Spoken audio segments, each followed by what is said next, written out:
Well, hello there, campaigners. This is Campaign Terrain. I'm your host, That Guy Cross. Welcome to my basement. Tonight's gonna be a pretty chilled out stream. I'm gonna talk about the door that I made last week. That's right here.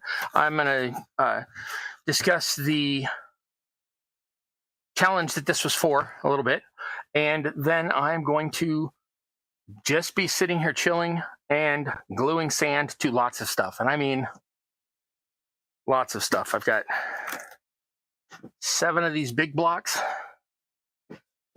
3 of these the medium blocks, all the little dungeon stackers I worked on a couple of videos ago, and the flat tiles, there's a word for those, field tiles, the ones that don't have any walls.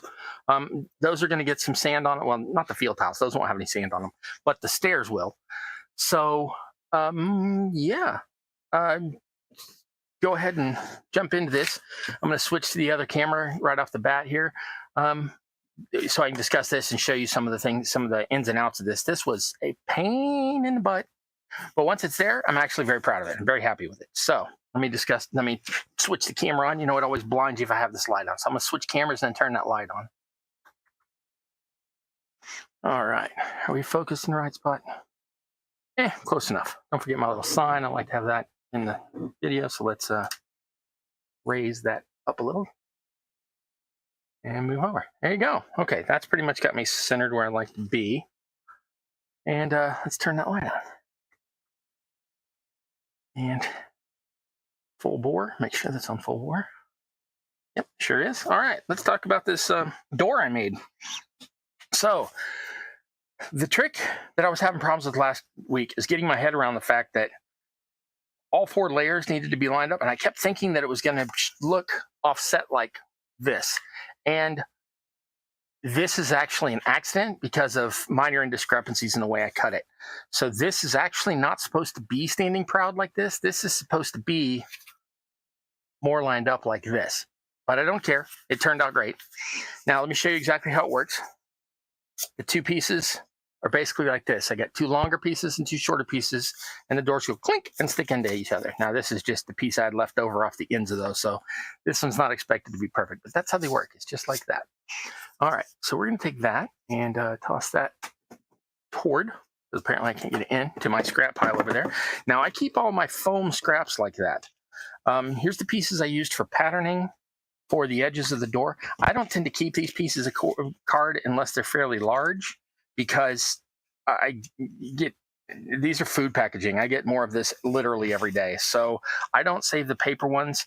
I know that my local recycling actually does recycle the paper. I have no idea if they recycle the foam. So these I have less of a worry about tossing those into the oldie trash can over here. So those are gone. I don't need that pattern because I promise you I am never making another blast, or at least not for any time in the foreseeable future. So that's pretty much good. Get some of my dust out of the way here. Okay. All right, let's put the dust brush up. All right. Let me turn my phone. I haven't adjusted my volumes yet. Let me do that real quick.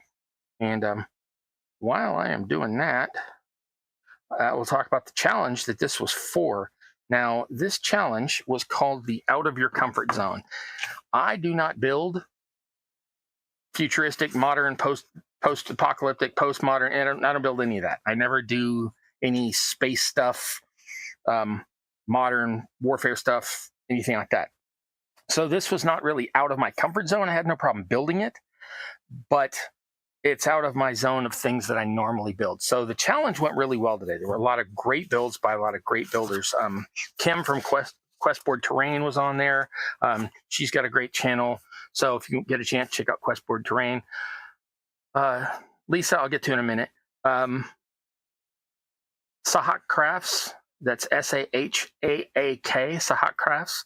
Great channel. You should go check out his stuff. He was on there.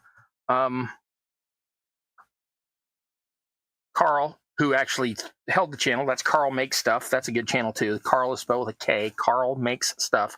And that's where the challenge actually was today. And he had some minifigures he had painted and things like that in a different method than he normally uses. So that was his comfort zone that he was stepping out of.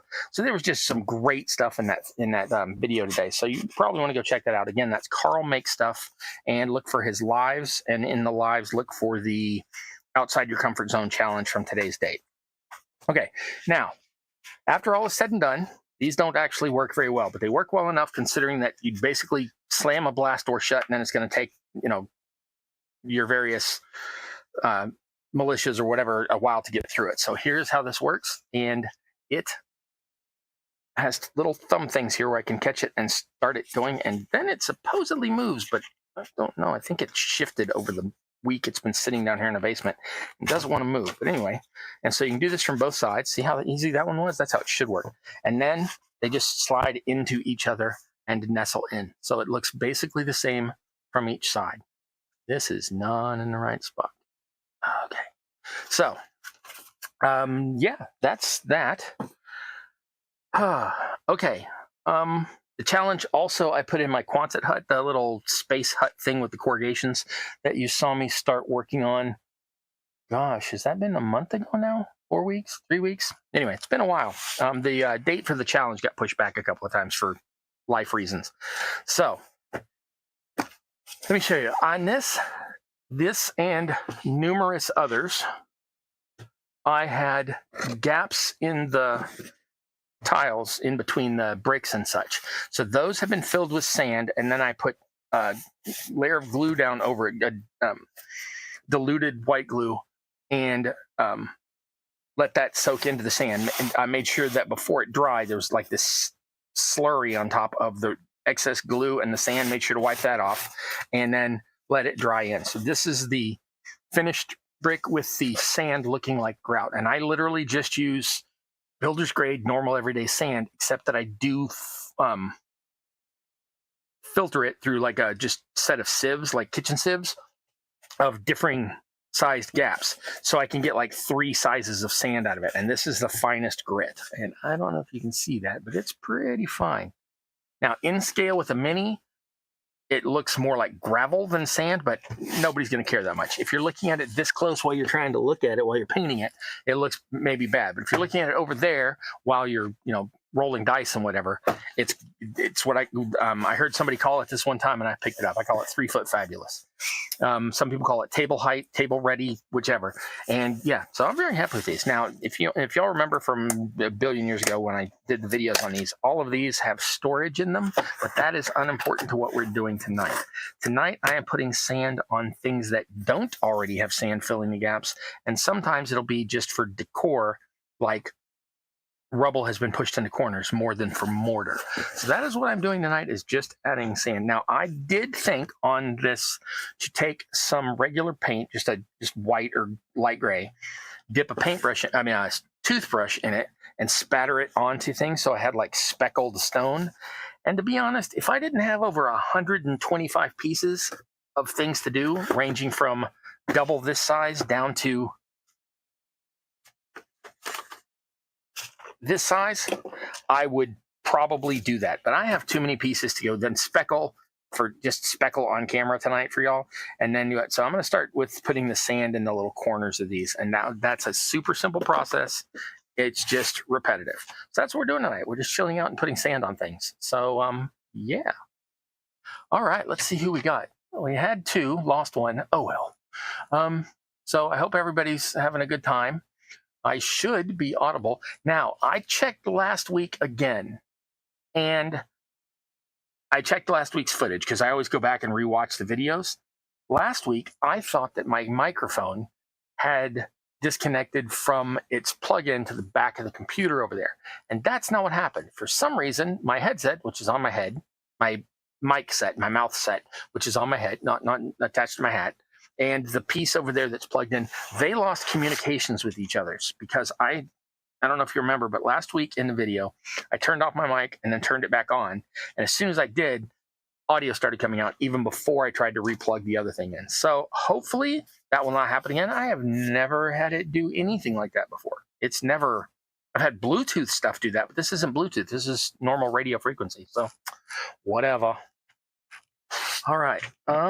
Let's see. Where am I? Okay. I don't need my knife. I got knives over here. I got pencils. I don't need any of that. I need glue and sand, and I don't have the sand. And I need something to catch the sand. Let me go grab a tray and some sand, and I will be right back. Now, I can keep talking to you while I go do that, but I don't actually know where my trays are. But the sand is easy. I got the sand right here. This is half a bottle of mustard. I'm sorry, it's not mustard. It's fine sand. Half a bottle of mustard, and that maybe a third, but that should be enough for many, many pieces before I have to go get my other sifted sand and put it back into this bottle. It doesn't matter. You'll see what I'm doing. So let me go try to find this tray, and I will be right back. Doodly-doo. I have no idea where my trays are.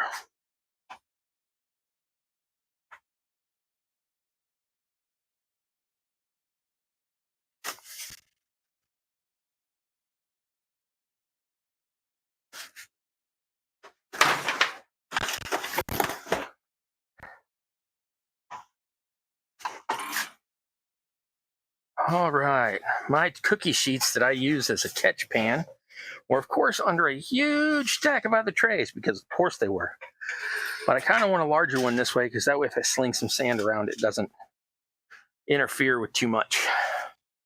All right. Now, here's what we're going to do. You're going to need a little bowl for some sand. We're going to take that and... whoop, I already missed the bowl. So there you go. This is why I have a catch pan.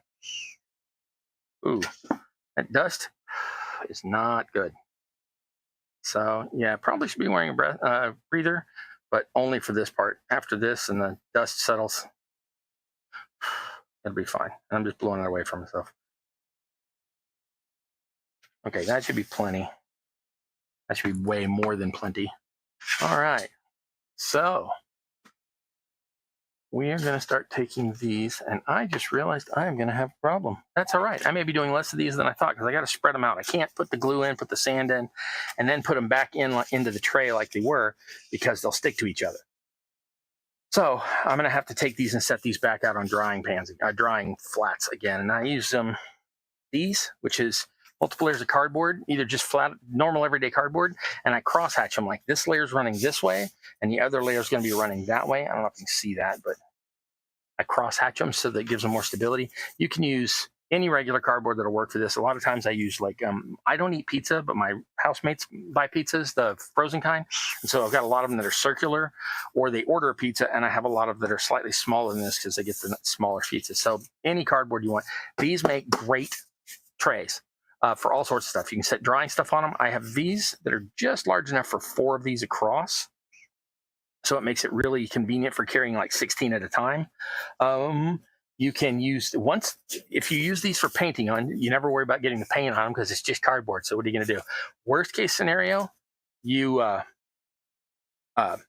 thing gets like wet from, like if you're spraying something on and the water or the rubbing alcohol or whatever gets on it, and can get a little warped, and then you just toss it, because it's just cardboard at the end of the day. You've already recycled it once by using it, so that's a great thing. Now, next worst case scenario, if you really had to, you could glue another layer on, and that's just going to make it sturdier and stronger. Now, this does use a lot of hot glue when I put these together, so just keep that in mind. But like I said, I like to recycle everything. So here's what I'm going to be doing. I'm going to be taking this, getting it closer, because, of course, that'll make it not where you can see it in the camera, because, of course. And then I'm going to be taking these, and one at a time, putting a little glue in the corner, and then sprinkling in a little sand, and then sitting it over there. Now, these are pretty much always going to be this way or this way. Either way, the sand's going to be right in that groove, so I don't really have to be too careful. I just don't want it across the flats, because that'll look really silly if I stand it up this way, and then the sand is just stuck there, defying gravity or whatever. So I have several bottles for white glue, and the audio's good. Nice, good to hear. Hit it in here. Okay, I have PVA glue. That's polyvinyl acetate. You don't need to know that. This is white glue. This is school glue, carpenter's glue, etc. It all dries basically clear. Some of it with a little bit of a yellow tint. None of that's going to matter with the sand. I don't like to use the big bottle because it gets everywhere, so I like to put it in these little bottles, and I have varying nib sizes of tips so that I can put the glue where I want, or exactly where I want, and not have to worry about, that one's clogged. Oh, no, it's not. Okay, good. All right, and not have to worry about it getting everywhere. I can limit my wastage. I can limit messes, etc., etc., etc. Okay, now this is regular white glue. White glue has 20 different styles. There's tacky glue, there's wood glue, there's school glue, there's kids glue, there's glue all, there's bond all, there's wood. I think I said wood glue. They're all basically the same except for the wood glues that are actively yellow. Those have some other fibers and things in them and are specifically designed for wood. They would work for what I'm doing, but I don't have any because I don't buy it because I don't do woodworking. I used to be a carpenter, but I don't do woodworking anymore. So that's what I'm doing. This is the excitement of the night right here. And I'm basically just don't want to repeat the same pattern. So I'll put like a little droplet here, drobble. I'm inventing words. Droplet or dribble here and here and here and here and wherever. But I'm not trying to go all the way across, and I'm not trying to have the same ones over and over. Basically, I just want, if I had, 4 or 5 of these sitting next to each other, I don't want them to all look identical. I don't want that much repetition. Now, they already kind of do because that's how modular stuff works. But, wow, that one got squished. Why is that one so much? That doesn't matter. That doesn't matter. All right. Oh, maybe I did clog the nozzle. Yep, I'm going to have to clean that out. That should be easy. What I'm going to do is take one of my straight pens I got over here. Now, these are a hat pen, but you can use whatever works for you. Just kind of empty out that goopage there. Probably French. It's probably goupage. But put my little needle back where, or straight pen back where I got it from. And like I said, see that? That's fine. I already did that. We'll leave that one. There you go. That's it. It's that simple. I'm doing this over and over and over. You can go ahead and dump that off right now, or you can set it off, let it dry, and then dump it all off. I'm not sure how I'm going to do that. I think I'm going to dump it off as I go. That gives it less chance of spreading.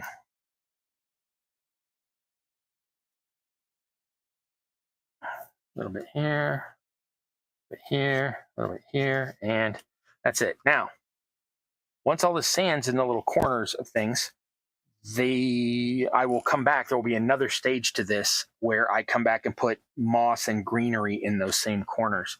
Not the exact same corner, like, other places on the piece. And I, depending on how bored people are with it tonight, I may or may not do that on next week's stream, or I may do it off camera. It doesn't matter to me because I have lots of projects and they all need doing, and some of them can be done on camera and some of them can also be done on camera. So I'm not really particular one way about it. That's it. It's literally just that simple. I'm just attaching those things. Now, some of these may come out a little too bright or anything like that. Simple enough. The same black wash that I went over these with previously, I can come back and put like a drop here and there. I will spray it with my rubbing alcohol and water mixture, what train guys used to call wet water. And then when I put the washes of different colors, they'll spread out really easy and they'll soak into the sand and all that. So that is a whole thing in itself. I am using way more sand at a time than I need to. All right. So what's going on out there? Anybody got any projects going on? Stuff at home? You crafting? What's going on? I'm in this for the long haul tonight. So this is as exciting as my night is going to get. So if you got stuff to talk about, please hit me up. All right. Now, I think Loosely Collected is going to wander by later. He's at work, I know that, but he may be getting off soon. Let's see. Oh, my friend Jess, I sometimes normally talk about. That's Sim Peasant. She comes in here sometimes, and she has a channel as well. And she does really chill gaming streams, like not streams, like 15-minute videos of her playing really chill games. And she has been running a contest between various Sims, like the individual characters within the thing. They've had like a cooking contest and a gem finding and polishing contest and sculpting contest of the Sim characters in the game. And that just ended.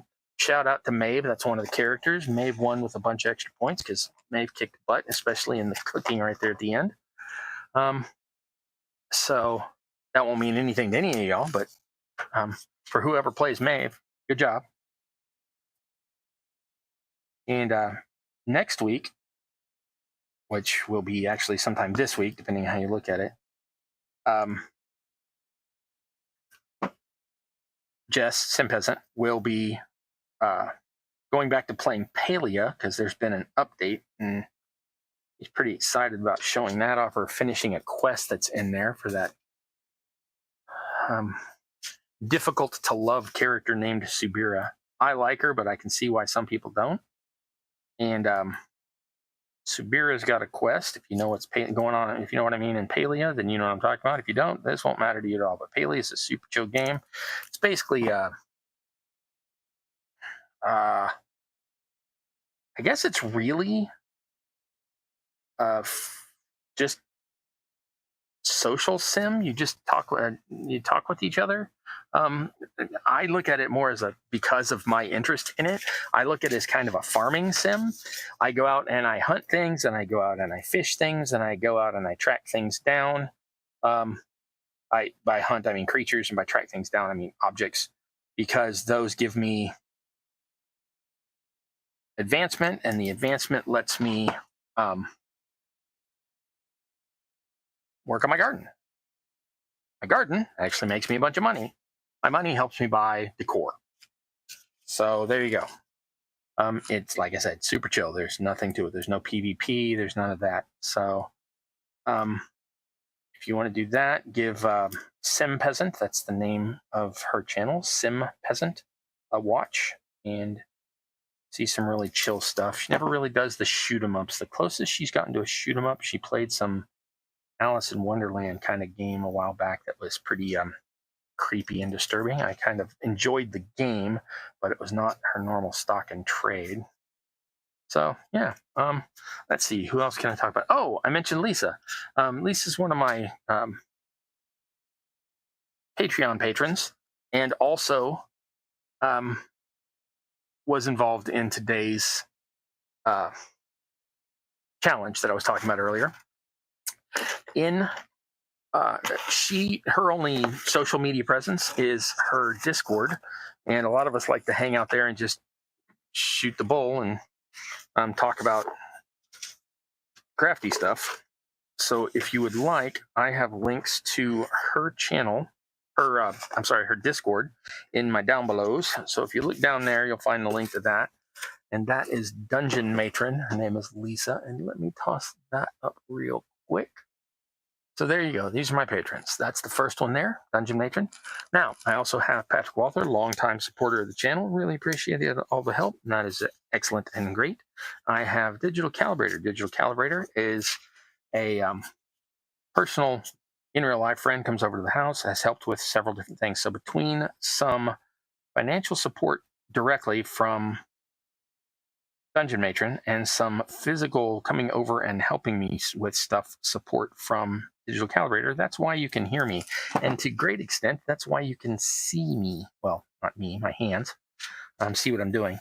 So big shout out to both of them, and of course to Patrick as well, because the little donations keep the little channel going and making little things. And since I like to make little things, big, huge appreciation for little things. So your name could be down here at the bottom of this list. Hit me up if you like, but there is no pressure. I'm going to keep doing videos, whether you do or not. Let me find where my mouse pointer went. There we go. clear out the things, and then I will get back to it. All right. So, like I said, a little bit of glue in the corner, a little bit of glue. I'm going to do a little bit more in this one. We're going to have a big, long gathering of glue here and a little bit heavier here in this corner. Because with these little nibs, like I said, you can adjust what you want to do with it and get more precision in your builds. So, like I said, if you got a glue, the normal little glue bottle that's on what was common here in America called Elmer's glue, and they have a twist top glue thing, it's pretty good. I can't really complain about it, but there are other ways to get precise gluings done should you need. And I have just gotten glue on my hand, so that's going to bother me for an hour while the sand is drying to me, but that is okay. And see, I made that one a little bigger, a little more dirt in that corner. I probably should be doing more at the edges. I think I'll do that from now on. I've got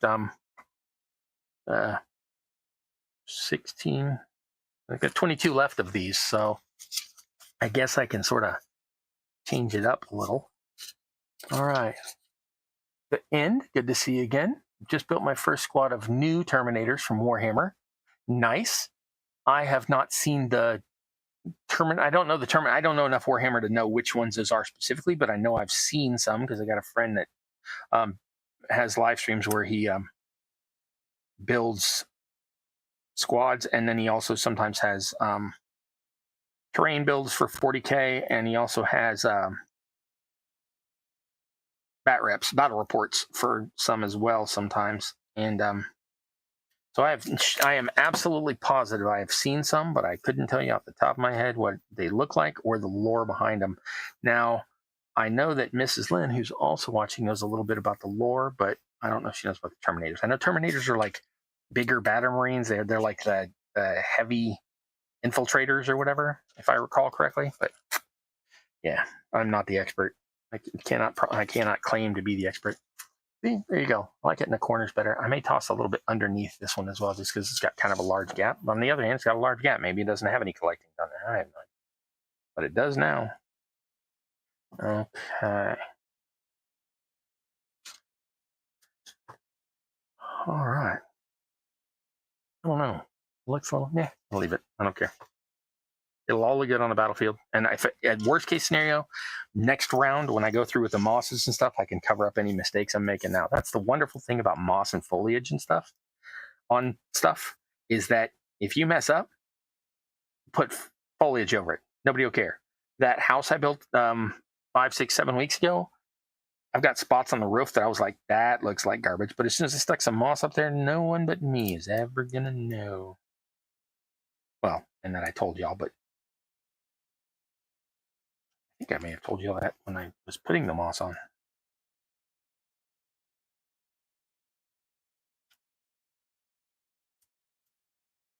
All right. You don't have to put a lot. You can put tiny little bits glue just like that and still get the same effect. Looking like you need it. And you don't have to do any of this. All of this is secondary. These, I could put these on the table just like this and be perfectly happy with them. But I've got, like I said, 125 or more pieces, and I'm constantly looking at, not constantly, but every once in a while I look at them going, you know, that doesn't look realistic. Let's toss some dirt and gunge on that. And that is what I'm doing. I'm tossing dirt and gunge on that.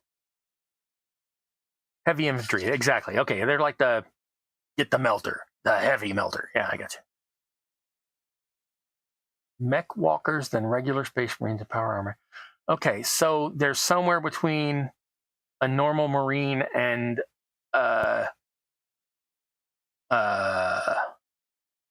dreadnought. Am I getting that right? I think I'm getting that right, or close to right. Doesn't matter. My favorite faction just calls them all Humies and shoots at them. Wah! I don't really have a favorite faction per se. I just find the orcs being fight crazy. They're not really kill crazy. They don't care if they win or lose. They're fight crazy mushroom boys. Gotta love it. Anybody who doesn't know what we're talking about with 40K, I don't even know where to start with that. But long story short, space orcs are mushrooms. More to it than that, but essentially space arcs are mushrooms.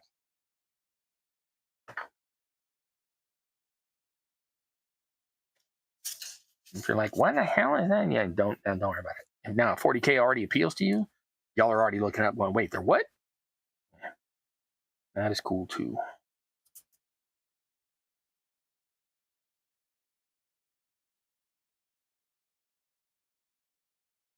As I said before, in case anybody missed it, I can only put this right in a little corner because of the orientations that these will be laid at. These are not designed to only be stairs.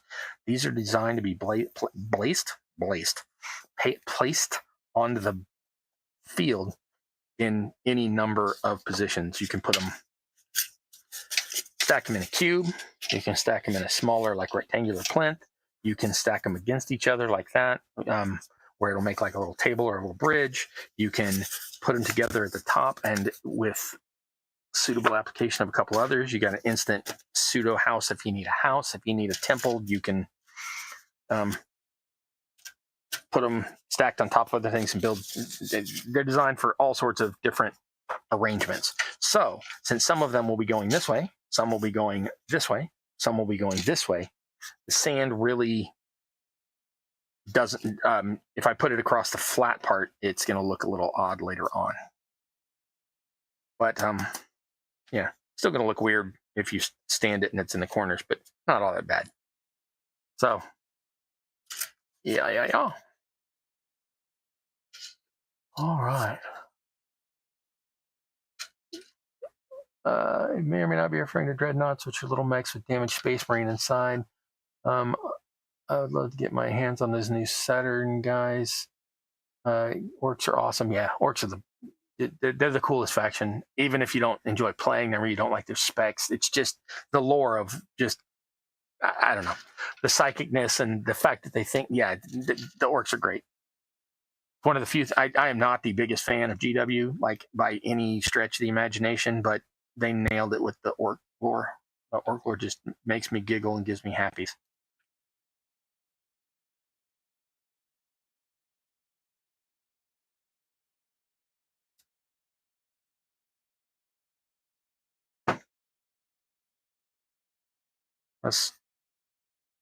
I notice a lot of times in gaming conventions and even at the local whatever, with a lot of games, people are like, no, you got to take it very seriously. Dude, you're piloting a tank across why am I taking this seriously? But the even the most diehard sourpuss at gaming stores and such, you walk in and go, wah! They know what you mean. It's all good. Now, some of them may respond with heresy detected, which is fine. That's also good. It means they're in the spirit of the thing. For those of you who don't know what I'm talking about, I don't know how to explain 40K to you. You're going to have to find that one out on your own. Warhammer 40K is a bizarre microcosm. Now, I need another square thing to sit on top of that, and I have none that don't have stuff sitting on them. So I need to make some space.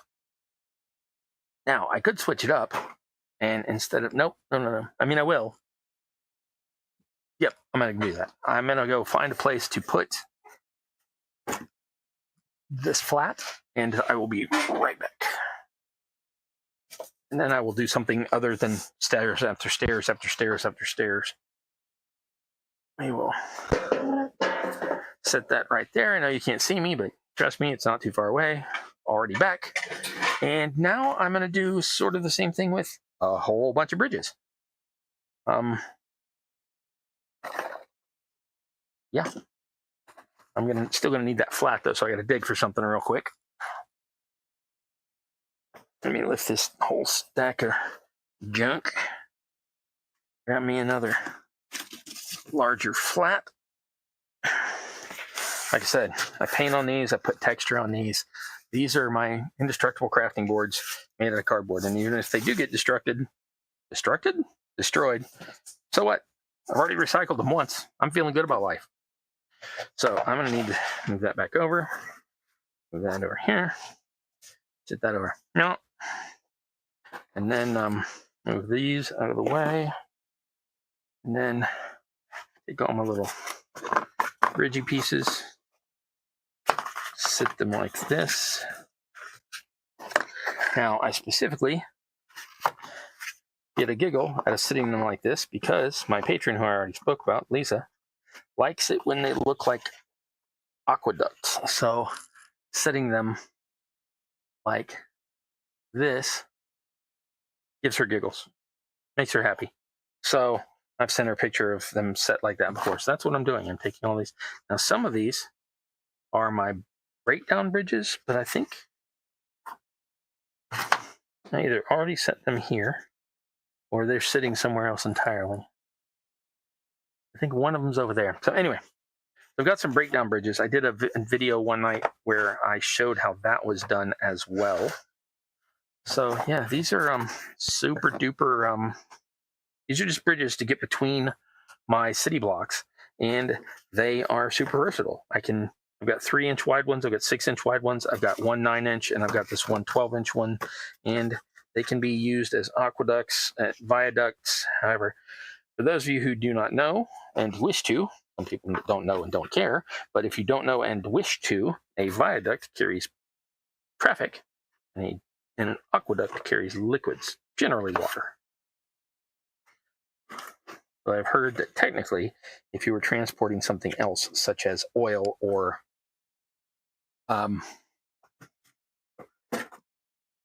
let's say mercury, like the one dynasty where they have the Mercury rivers in that one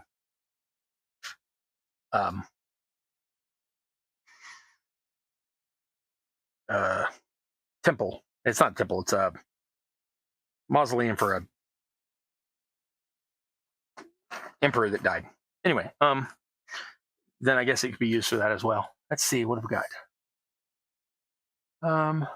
Love chunky shoulders. Yeah, exactly. Got them big American football player looking shoulders on the space orcs. Still like that orc that cut the junk off a champion of corn. The god thought it was hysterical, so brought the orc and his warband into the warp to fight every day to entertain him. Oh my gosh, that's like the ultimate reward for an orc. You get to fight every day, and even if you die, you come back. Oh, that's a happy heaven for an orc. Oh no, I'm not even reading that paragraph out loud, but this will be up. People can read that. I'm not discussing that one. I don't know if I can say that, but yeah, I find it. I wouldn't do it, but I find it funny from the orc's perspective. Pretty sure the champion without his junk didn't think it was funny. Yeah, but he probably bled to death, so who cares?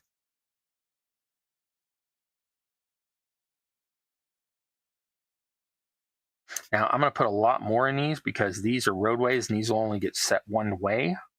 So I'm actually not just going to go in the corners. I'm going to do a lot more in the corners, but I'm also getting down in between stuff like this.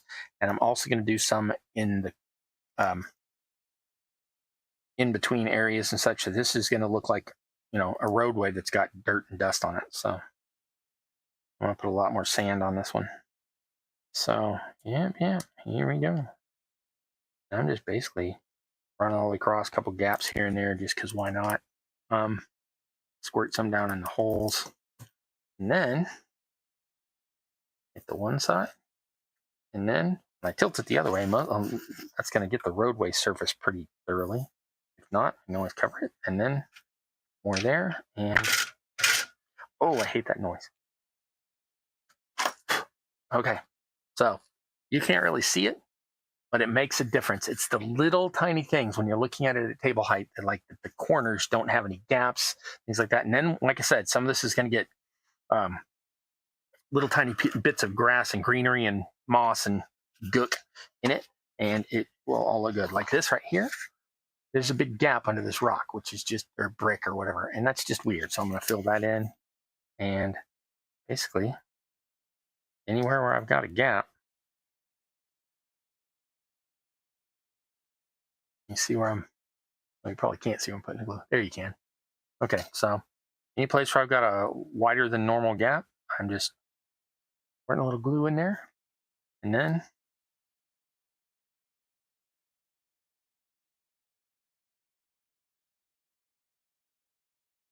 I said, I'm going to take that and pretty big little pinch of sand, and start that in the middle, and make sure I get the row pieces. Then just dump it this way, so I get that part there, and then dump it the other way and get that part there, and then dump off the excess. And now this sand is so cheap. I mean, it was like $3 for a freaking huge bag.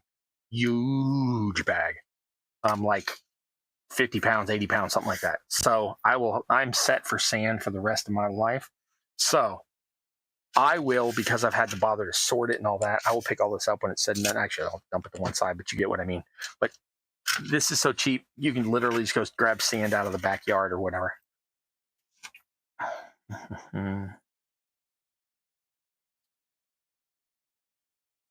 Like I said, I'm just filling in like the larger holes because it's going to make it look like mortar or like actual dirt has gotten down in them. And I'm not filling everything. I'm just filling ones that look a little abnormally large compared to the rest of them. And this may seem really boring and repetitive, and it is repetitive, but I find this kind of stuff very zen. For those people that really like to put on individual bricks or individual shingles, you'll know what I'm talking about how this is really zen and soothing. And so this sort of stuff I really enjoy. Now, if I'm boring a crud at all y'all watching, sorry about that. But for me, this is exciting. So, and the little stuff like this is what makes, I hate to compliment myself to the point of calling it that, but it's what elevates this to art. It's what takes it from good to great, in my opinion. That sounds like I'm being all smug and everything. And I am the first to admit that I am an artisan, not an artist. I make things a lot of times in bulk, hopefully to sell them. Working on that, by the way. Etc. So I am not an artiste, but I like to think that my stuff's worth buying.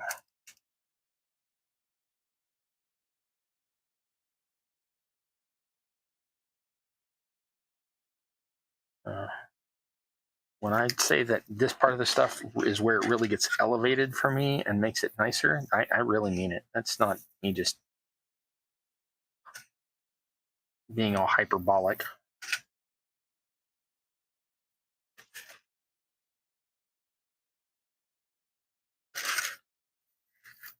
I said hyperbolic one time, and a friend of mine heard me wrong and thought I said hyperbaric, and that led to some confusion. I'm like, no, I'm not being hyperbaric. I am being hyperbolic. There's a difference. Okay, and there's the after with all the little corners and edges filled in. And oops, I got one more place I probably want some. That's right there. And then I am done with this piece until I come back with the vegetation.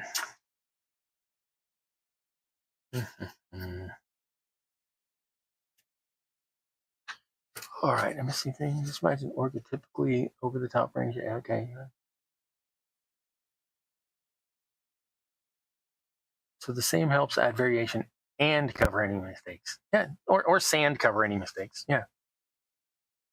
Oh, I see what you're saying. So the same helps. I see what you meant. I thought you meant the same thing I'm doing. Yes, the sand helps add variation and covers mistakes. And if it doesn't cover the mistakes, it partially does, to where once you add vegetation on top of that, if you need to, yeah. Vegetation hides all sins. Sand is right up there with it. Now, if you're building super elegant modern stuff, like if you're doing cyberpunk stuff that's not gritty out in the streets, but is in like, really nice places, let's put this in Blade Runner terms. In the Tyrell Corporation, in Mr. Tyrell's office, probably not a lot of sand in the corner.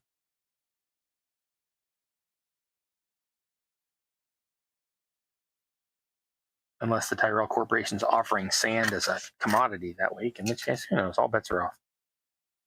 Blade Runner's a weird universe. It really is.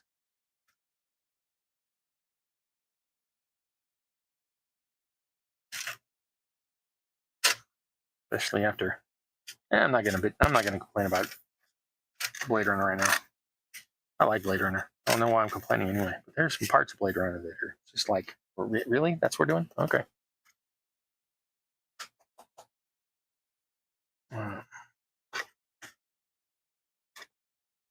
Oh, and it doesn't have to be this kind of sand. If you wanted the sand to be its own thing, at Dollar Tree and probably other stores, they have this sand that comes in little baggies about this big that's called like crafting sand or decorating sand or whatever, that's designed to go in like clear glass vases and stuff. And it comes in like bright pinks and purples and greens and stuff like that. And so if you wanted to create an Underdark terrain or something similar, you know, Fey World, Fey Realm, whatever, and you wanted all sparkles and purples and pinks, you could do that without even needing to come back and add vegetation afterwards. You could just have funky, weird colored sand. You could also take sand and mix in chalk dust. Like if you get a sidewalk chalk that comes in colors and you grind that up, or even just put the sand in a bowl. If you can stand the sound, I can't stand the sound, but if you could take that and put it in a bowl and then use the chalk stick like a pestle and mortar, like a mortar, and grind the chalk into the sand like you're using it in a pestle, then you I may have that backwards, I never remember, but you can chalk color sand as well. So if you have something that's really pale and white and clearish like this, you could easily color that with a colored chalk. And, oh, I just realized my camera's pointed poorly. What I am doing, okay. See, so I've got some big honking gaps like here, and that's the kind of stuff that I'm filling in with the sand. But I could also come back and do vegetation in it instead, and be all well and good. But since, see, I've been putting like little thin lines here and there on this, I can also come in and if I need to, just glob that on there and fill that entire gap. Didn't really need to on this. I could have gotten by with just a little, but being demonstrative. All right.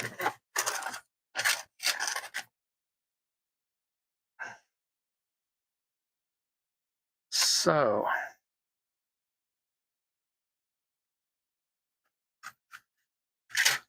anybody here want to hear about my role-playing game I've been working on? I've got a couple things I can share. I'm trying to keep most of it pretty close to the chest, but got a couple things I've been thinking about lately. I can share them if you want, or if you're like, no, just put the sand on the thing, buddy. That's fine too. So I could even, if I wanted, put sand like up into this crack to fill it and something like that. I don't care. That's a vertical crack. I don't care.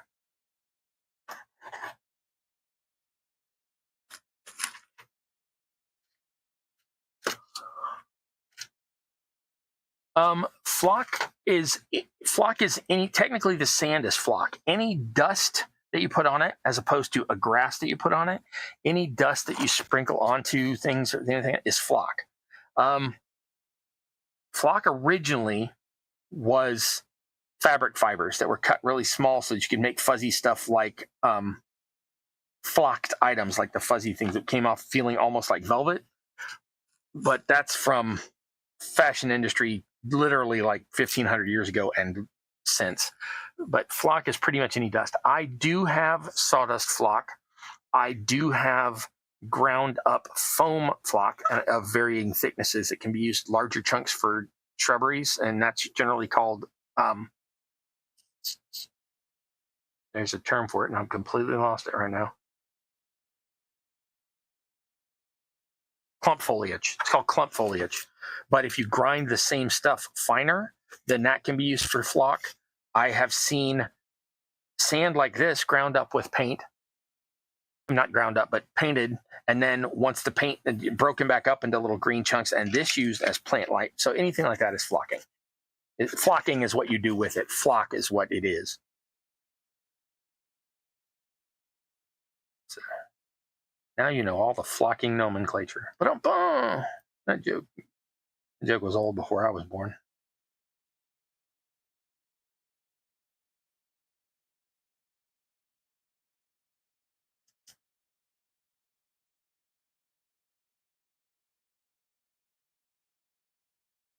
Yeah. So I'm the kind of guy that thinks my title for the video tonight was funny. So don't ask me to make good jokes about flock. But yeah, flock is basically any grain or fiber or particle that you can use to like cover up things, or not necessarily cover up, but also enhance the look of things. So yeah, but yes, you are correct. Sawdust and paint is definitely a very commonly used and commonly DIY'd flock. Okay.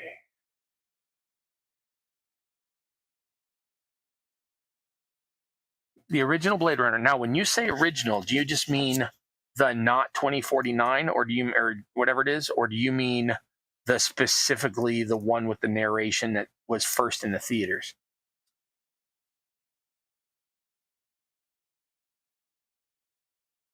I like all of them. I did see the theater version first, and the theater version was also the first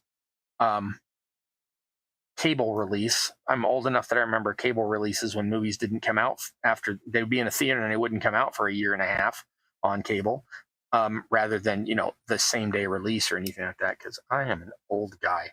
But I have seen it with the narration like they had in the theater. Not my favorite, but it's okay.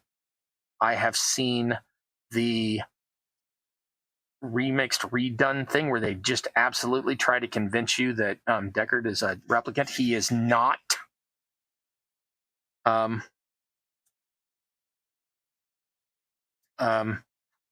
though there's a version that's in between where it's about the same. It's like 6 or 7 minutes shorter than the theatrical release because it doesn't have the narration and stuff. And personally, I don't think it needs the narration. Now, I saw it first with the narration, so maybe I just already know what's going on and I've never been confused by it. I know some people claim to be completely confused the first couple times they've seen it, and I don't have that. I have not seen the newer one, but I've heard that if you believe that Deckard is a replicant, which he is not, but if you believe that, apparently it's very good. And if I ever get the chance to see it, I will go into it open-minded, because if it actually adds to the plot that he is, and it makes it for a good movie for that, I will be like, oh, okay, fine, I see what they did. But I remain skeptical until I actually have seen it. It's not saying it's crap, and it's not saying, anyway, it's just saying that coming along later and trying to shoehorn things in because you just want to believe he's a replicant, I don't care if you did direct the first one, you're still incorrect. Until I see the second one and then decide that maybe it really did enhance things. Because I like the Hitchhiker's Guide to the Galaxy movie from 10 or 20 years ago, and a lot of people don't that are huge Hitchhikers fans, but I feel that the additional parts and the additional characters in that version do not detract from the original. Plus, they were written by the original author anyway. Douglas Adams wrote, or at least consulted on that script as well. So it's not like it came out of somebody like, that's totally not the book. And it's like, yes, but it's still written by the same guy. So what are you going to do? There you go. I've expressed a lot of pop culture opinions tonight. Warhammer, Blade Runner, Hitchhiker's Guide. I probably have no fans left. Oh, well. I try to stay away from opinions as much as I try to stay away from politics, because I tend to either not agree with a lot of people or think things through more thoroughly than some people do.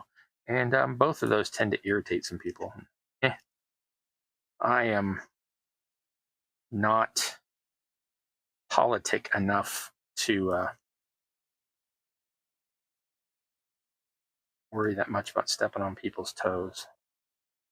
But I agree with you that the first Blade Runner is freaking amazing. It's not my favorite movie, but it's in my top 50. And I've seen a lot of movies. I've seen thousands of movies. So saying it's in my top 50 is kind of a big deal. But yeah, so it is very good. I agree with you.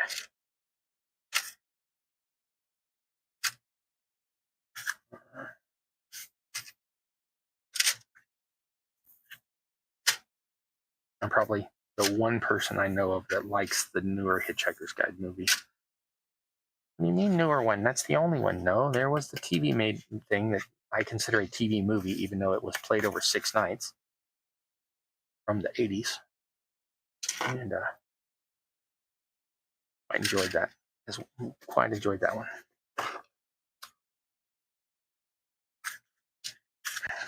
My opinion, the only thing I don't like about the newer movie is that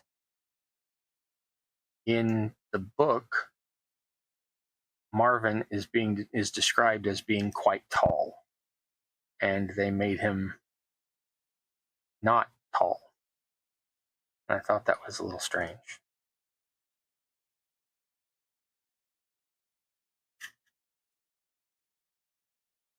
But hey, little people, I think that's the politically correct term. If not, I apologize, but little people get enough crap. So having the ability for Warwick Davis to make one more paycheck, I'm all for that.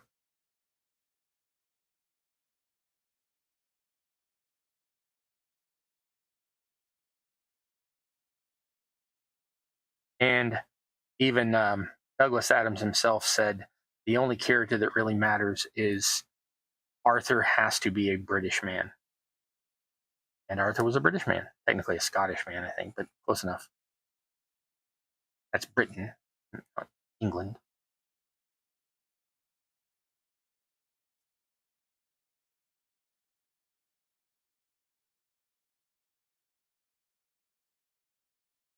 Good Lord, this one's got a lot of huge gaps. Put a lot of glue on this one.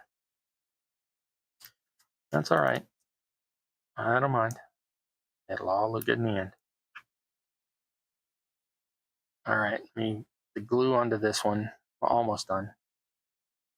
Then I'll dump the sand on it, and then I'll look up and see how many you got offended by my opinions here a minute ago. I haven't looked up since then.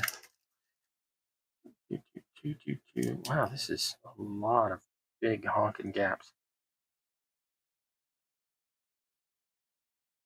Yep, big honking. I am a redneck. I say redneck stuff.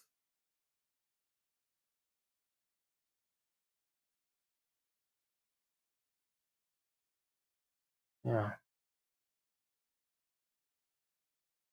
I live in a big city and I have lots of city stuff and I have a computer degree and blah, blah, blah. And people are like, how do you know so much about horses? I'm like, well, I did grow up on a farm. And then a little later, I did work a trail ride running horses every day where I had to keep them fed, keep them watered, keep them brushed, all that. I have put in my time under a cowboy hat. I am not a cowboy. I have never done that job. Respect the heck out of it, but I have not done it. You know what? That's a lot of glue. I'm just going to drizzle that.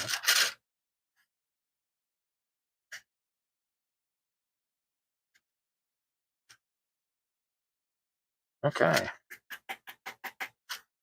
Any big holes left? One. That'll get covered with foliage later. Okay, let's see. Sand cells will look. Yeah, it does. It totally. It's night and day between this and this. It's a huge deal. It's tiny. It's little itty bitty tiny granules, and it's somehow tiny granules is a huge deal.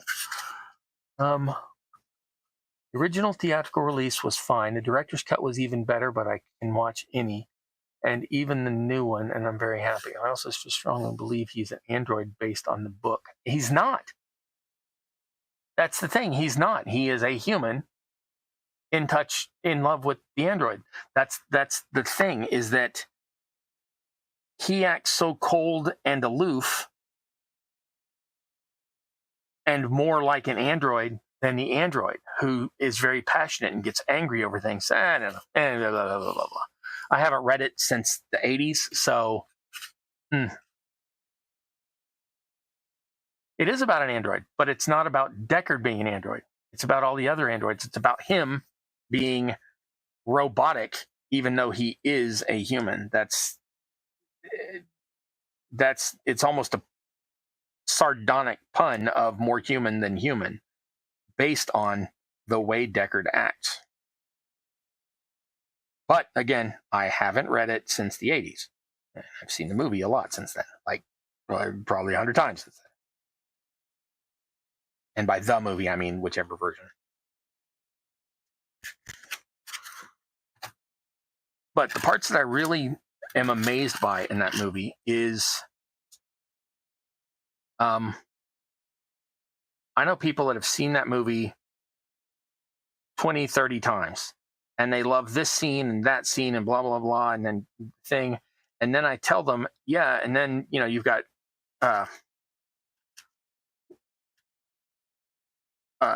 Leon, who can't control his emotions, so he's completely different than Batty. And people are like, who's Leon? And I'm like, the other android. They're like, they're not android, they're replicants. The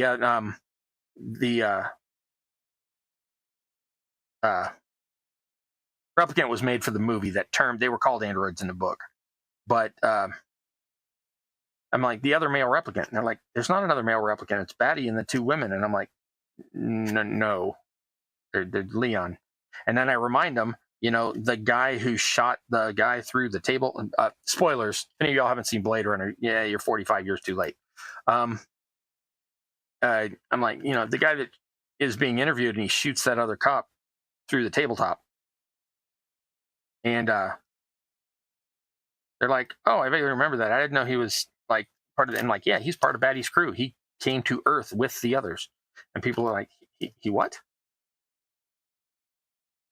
And then I'm like, yeah, we knew that, if nothing else, from the fight in the street where he gets in a fight with Deckard. And people are like, he fought with Deckard. Oh my gosh. Did we watch the same movie?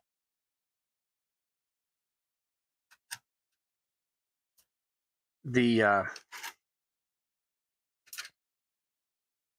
does not hurt that, for me, it makes it easy for me to remember that Leon is played by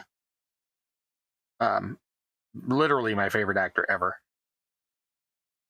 Never phoned it in. Great in every role he's ever in. Played everything from cowboys to government agents to army guys or military guys to Leon in Blade Runner to the general in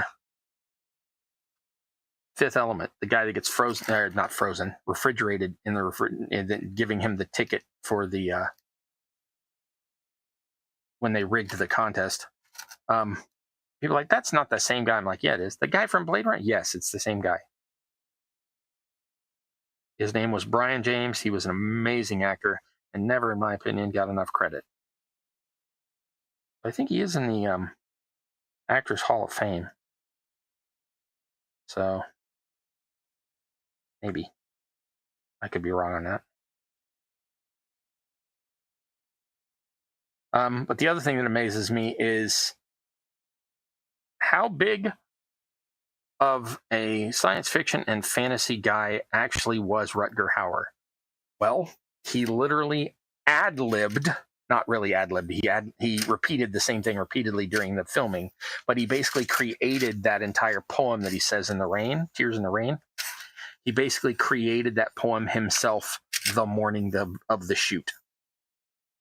And it's one of the greatest poems of angst and the horrors that humanity does to other beings and all that I've ever heard anywhere. And Rutger Hauer created it literally the morning of the shooting, the film shooting.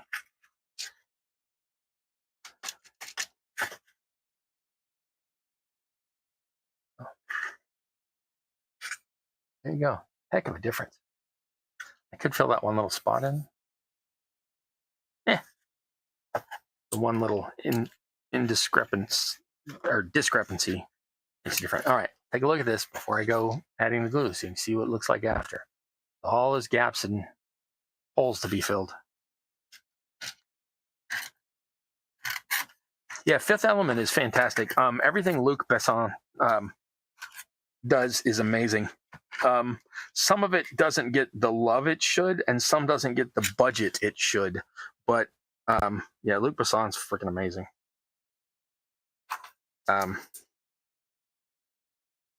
People always talk about Tolkien creating languages and such, and I'm like, well, yeah, but then there's the guy from Fifth Element, and they're like, well, yeah, the angel stuff. And I'm like, yeah, the angel stuff was an entire language, like an entire complete language. He used to have conversations in it with people, and they're like, what, really? I'm like, yes. Luc Besson, his first language is French. His second language is, I believe, Italian. His third language is either Spanish or Italian. And he also speaks German and created the angelic language, the divine language, I think is what it's called, from Fifth Element. He created multiple languages to use in his comics, his comic strips and comic books, graphic novels, that later became a, in my opinion, tragically underrated and under-budgeted movie. Lots of effects. It should have had at least 50% more runtime, maybe double the runtime. But the movie Valerian and the City of a Thousand Worlds, or whatever it's called. But Valerian, I love Valerian. Not him personally, but the movie, the whole thing. I like the comics and stuff like that as well. And I tell people about the comics. They're like, that's not that something like this. It is. That comic has run and is still running for over 40 years. And yeah, they don't talk about anything. Like we see what's her name? The woman in that movie. And in the movie, we just think that, oh, well, she's just like the girlfriend or whatever. She's like the other, the coworker that he's got the crush on or whatever. But yeah, was literally plucked out of time in a time travel incident from the 17th century France and has adapted to the futuristic world of the lasers and the spaceships and all of that. And in many, many ways, she's far more capable and worldly than Valerian, even though he was born into that time and tech level. And they didn't mention any of that in the movie. Didn't have time to cover that. Now, I admit that when I saw the movie, I didn't realize that was the same character. But, yeah. So, Valerian, in my opinion, could use a lot more love. But yeah, Luc Besson, he's astounding. Fantastic. He's right up there with another one that I am not a fan of the work, but the fan of the art tour. I really am impressed with oh crud, the Latino guy, the Hispanic guy. Help me out, Mrs. Lynn. You know which one I'm talking about. I know you do. Pan's Labyrinth. I'll remember his name in a minute, or one of y'all will tell me. But I'm not his biggest fan of his movie, but his artistic style and his sense of vision it's rarefied air up there at that level. And Luc Besson's kind of the same way. In their own way, Spielberg and what's his face together did all the mob movies. They're like that. But the way that the current movie industry works, I'm not certain we will ever have just an absolute art tour like that again. It's the industry doesn't cater to that. I think that's why Valerian didn't get the love it needed during production from the studio. But that's just me whistling into the wind, so.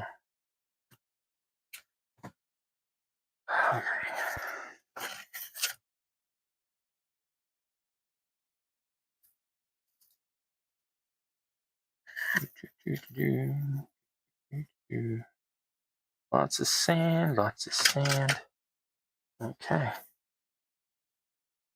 But whether I think that Deckard is a replicant or not is super unimportant to anybody else's enjoyment of the fantastic movie. It's good whether I like it or whether I agree with that particular aspect of it or not. All right. See, there you go. That's it without all those gaps and grooves and holes in it. And it's just night and day better. Guillermo del Toro. Yes, him.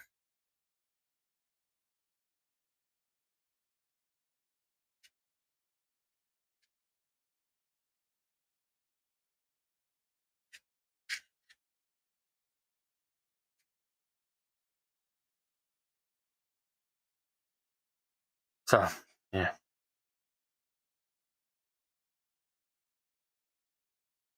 I don't understand why they make certain changes. There was no reason for them to be replicants any more than they needed to be robots. I mean, robots and replicants, it doesn't matter. It really, the only thing I can think is that it's a body horror thing of people thinking of it as live, as just from that viewpoint of it. But to me, they could have just as easily said androids and been fine. I mean, it worked for iRobot. Another one where the story is, of course, better than the book. I mean, the book is, of course, better than the movies. That's another one, though, where they added stuff into the story that I don't think detracted from it. I don't think it was... It's totally not the original story. I'll give you that. It changed the plot pretty much. Other than there are also robots and one of them goes on to lead the rebellion. They changed like 90% of that movie and still managed to come out with a reasonably acceptable plot. I mean, compared to some of the other radically altered for the worse things that Will Smith has had the misfortune of being cast in. Not his fault that some of those movies were... there were so many problems with the production of... I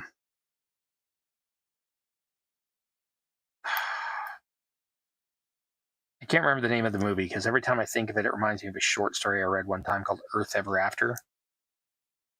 What's it called? Second Earth, Back to Earth, Earth Again, whatever it was. The one where he played with his kid in the movie as well. I think that movie suffered from multiple rewrites during production, but I don't know that. But that's the impression I get. And only you can only do so much with that. It's the same thing of Bruno. Bruno is Bruce Willis. Sorry. The same thing with Bruce Willis, Bruno, being in a recent sci-fi movie thing where they were wearing like weird power armor harnesses, which if you look at the power harnesses and literally take the image of it and flip it upside down, it's literally Halo armor upside down. And anyway, that movie was supposed to be this big thing, was supposed to be a big budget, and it was filmed here in Atlanta. I knew people that worked on it at the time, and it had such budget cuts. There's not even a third act. That movie technically doesn't end. It just stops. And not Bruce Willis's fault, not any of the actors' fault. That was a whole thing. But it's been 40 years since I've been involved in any movie productions. I can't give people a lot of crap if I'm not the one pulling their strings. But from what I understand, that movie was difficult for people involved. I'm going to look up here in a minute. One of y'all's going to have answered me and told me what that movie's called. But if not, well, that's fine too. After Earth. Yeah, After Earth was No, not I Am Legend. I Am Legend was a whole bastardization of the plot. That one definitely was rewritten during the production and everything. That one was but I'm not a big, huge zombie type movie fan anyway, so I didn't really care about I Am Legend that much. So I couldn't tell you. But After Earth, yeah, I think that's the one where he and his kid are crash landed, and he's like, "You have to be strong, fight for the thing," and blah blah blah. I was like, "Oh my god, this is like the alpha male wannabe movie. What the hell is this?" And I don't think that's really how.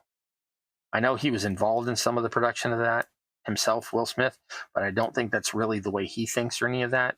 I just think that movie suffered from multiple, too many captains, not enough oarsmen kind of thing. But that's not the one I'm talking about. The one I'm talking about is with Bruce Willis. It may have had something to do with a moon. I don't remember. That movie was apparently nightmarish to work on. Like I used to drive Lyft and Uber. I call it Luber. And one time I was driving my Luber, and there were two guys in the back, and they had just gotten off of that production of that Bruce Willis movie. I actually got to see Bruce Willis. I mean, I've met him before. I've shaken his hand at like conventions and stuff, but I got to see him on that movie from a distance. Like, oh, well, yeah, there's Bruce Willis standing over there by that car. But I picked up those guys and took them to their hotel or whatever that night after working on that film. And one of them, I'm pretty certain the next day he didn't go back to work. He was like, "Nah, I'm done. I'm just done." But I don't know that. I don't know that he didn't. He may have done. Don't let me be slandering nobody.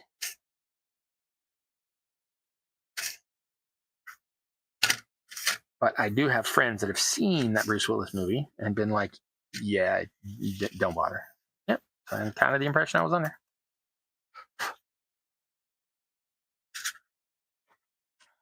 Oh, God, I had spots on the edge I wanted to fill. There were some big holes under the.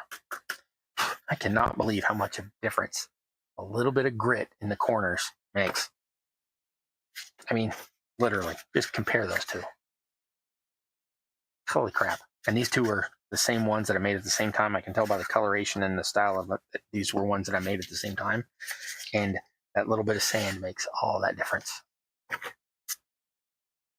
Oh, wow. I can see my chat over here on this other side as well. I didn't realize I had it two windows. Anyway, stuff you accidentally learn while you're gluing sand. Yeah, the Halo battle rifles in Elysium and Sector 9 or District 9, yeah, etc. The independently of each other, the armor, the chest and back armor, the helmets and the guns from Starship Troopers weren't even made for Starship Troopers. They were made for other things and got all put together. And they have been in, if you look at all four of those things, head, arm, body, and weapon, they have been in, the last I heard, over 130 movies. And people don't realize it because once you take off the "I'm doing my part" helmet and give them a different helmet, you don't necessarily notice the body armor. I do, but that's only because I used to make props. I used to do cosplay and stuff like that. So I notice that crud, but I'm super anal retentive to begin with, so I notice all that kind of stuff. But I am a weirdo, and it does not make for a happy life. Oh, it must be cool when you notice. No, it's not. I nitpick every movie I've seen. You can ask anybody. You can ask a digital calibrator who has seen me watch movies and shows. You can ask Mrs. Lynn, who's on here tonight, who has seen me watch movies and shows. I'm not super fun to watch movies with.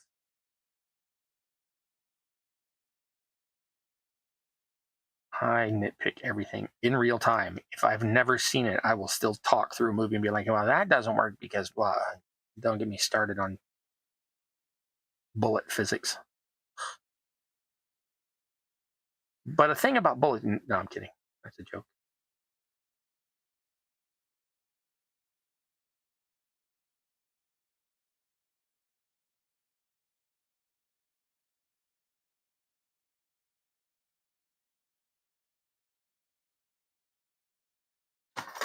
Oh, I think this is my last one of the little bridges, and it is getting toward 8:30, which is when I like to cut off anyway. 8:30 my time. That's actually 20:30. I tend to think in military time for reasons. So I think I'm gonna call this a night once I get this on here and get the sand off of my catch tray. And remember when I said that that's gonna be plenty? I have done 16 of those those little stair steps, and if you count it as 3 inches by 3 inches, I've done a square foot and a half of these bridges with all the sand, and I haven't even made a dent in the sand that I put in that bowl. So when I say that $3 from the sand, if you have to buy a bag of sand, that $3 I spent is going to last me the rest of my crafting life, and that is not an exaggeration. So let's get this lid onto my glue and get some of the glue onto my finger, because why not? Okay, I'll take this. I am not a fan of the sound of sand grinding over stuff, but we suffer for our art. That's how the saying goes. And in this case, I found yet one more way we suffer for our art. Set that tray out of the way. Set the sand out of the way over there. All right, let's take a look. I have done all of these on the surface area. I haven't done any on the outside edges because I figured that it's basically going to fall from here down here. And so I'm not doing the outside things. I'm only doing the inner parts, but I've done the inner parts on every one of these. Some of these will get hit with a color wash later so that they darken up and such. So that can go away. And I have also done that entire tray of 16 of these. Not this one. This one's one I haven't done yet. But yeah, I've done a lot tonight, and I think I'm going to call that a night. Let's get the last of the sand off of my cutting mat here. All right, and then I will switch to the front camera. And, oh, yep, forgot about that. There you go. So, I still have 7 of these. This is the full size, 1 foot by 1 foot. Let's see if I can slide that over. I still have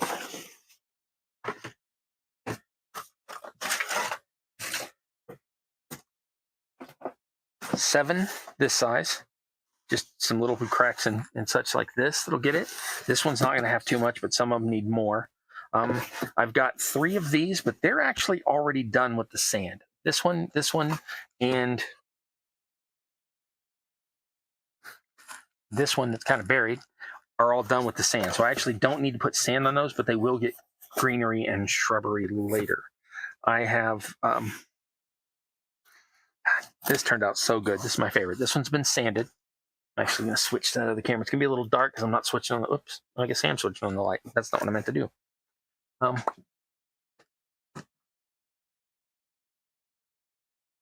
Where's my mouse pointer? There we go.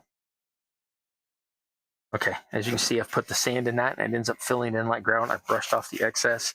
It's left some on the surface, but that's fine. It looks good. In scale with the minis, it looks fantastic. It looks like gravel under their feet. So very happy with these. So there's actually a few that I've already done with the sand, but they'll get shrubbery and greenery later. So yeah. If you want me to do those on camera, let me know on my Discord. You'll have to go to my Discord for that, or find me one of my other ways online. Don't tell me here. Even if you tell me here, I'm not going to count that as toward whether I am or I'm not. So the plan next week, I have no specific idea, but at this time it will probably be greenery and shrubbery into the little corners, just like I did with the sand tonight. So next week's should be pretty chilled out, unless people tell me on the Discord that, no, don't do that, I'm bored out of my mind, in which case I will find something else to do. I have no end of crafting projects to work on, so believe me, I can find something. But for now, I'm done. for tonight. So it is 8:26, and I've been here for an hour and a half, and I think that's enough of your time I've used up. So let me make sure I don't have any things to repurpose the models. Halo Battle Rock, yep, all that. Long as Industrial Light and Magic is sitting on the production rights for a real Fatal Frame movie, still makes me mad. Oh yeah, that's when movies buy the rights to something and then just hold it for 20 years. It's like, make the movie or let someone make the movie. Yep. That's it. All right. So you said have a good night and thanks for the stream. Thanks you to the end, or end, or the, or I'm not sure which way you go by. We'll go with the end. So for anybody who's coming tonight on these live streams, a lot of them are pretty chill like this. This is what you're getting with the live stream. I am going to be putting out some videos soon, but I don't know if that's even going to be in June, maybe July, but I plan to have at least a couple. I've got them like already in stages ready to go. I'll be starting to put out not live videos then as well. Come join me on the Discord if you ever want to talk about anything. That's the best place to find me. Links down in the down belows. And yeah, I've got like, share, and subscribe. I'm supposed to say all that. Hit the thumbs up, hit the bell. Share is the big one. Sharing is good. Oh, and please leave a comment below. Comments drive the algorithm more than thumbs up and thumbs down do. So please do that. And if you really, really, really, really, really, really, really want to help out the channel, I do have a Patreon, buy me a coffee, and another one.